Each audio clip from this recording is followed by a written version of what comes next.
अब मैं कैसे बताऊं कि मैं हर एक चीज़ में हूँ। इंसान के शरीर में, रग रग में बहता वो जो खून है ना, उसमें भी मैं हूँ। हर एक चीज़ में मैं हूँ। जो मेरे जितना निकट है वो मुझे उतना एहसास कर पाएगा। तुम अभी मेरे निकट हो, परंतु और निकट आना बाकी है। तुम जितने निकट आते जाओगे तुम्हें ये एहसास हो जाएगा कि तुम जो चाहते हो ना पाना, वो भी मैं ही हूँ। और मुझे तपस्या से नहीं, प्रेम से और श्रद्धा से पाया जा सकता है। ये रास्ता अपनाओ तो पहुंच जाओगे।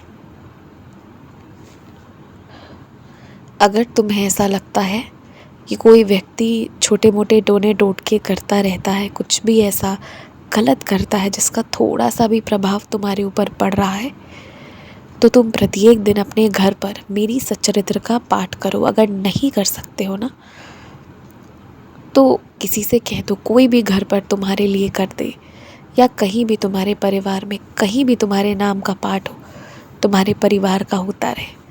पाठ होती रहेगी तो तुम्हारी रक्षा होगी। जो मेरी सच्चरित्र का प्रत्येक दिन पाठ करता है ना, उसे जीवन में सुख शांति समृद्धि तो मिलती है। उसका प्रत्येक दिन, हर क्षण, परिवार के हर सदस्य की रक्षा भी होती है।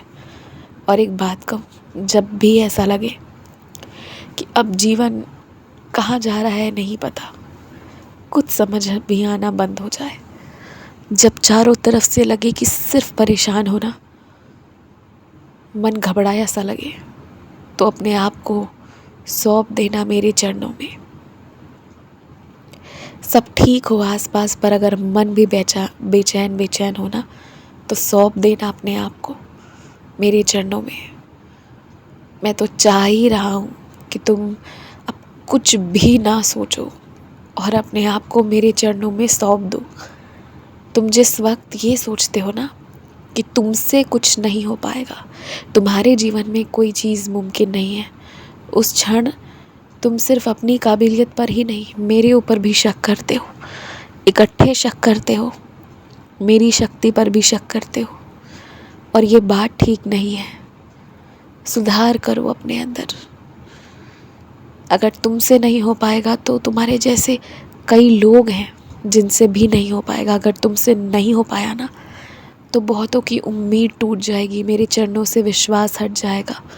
इसलिए बहुतों की उम्मीद बनाए रखने के लिए सफल तो तुम्हें होना ही है। अपने ऊपर शक मत करो, आगे बढ़ो, सब अच्छा होगा। आयुष्मान भव।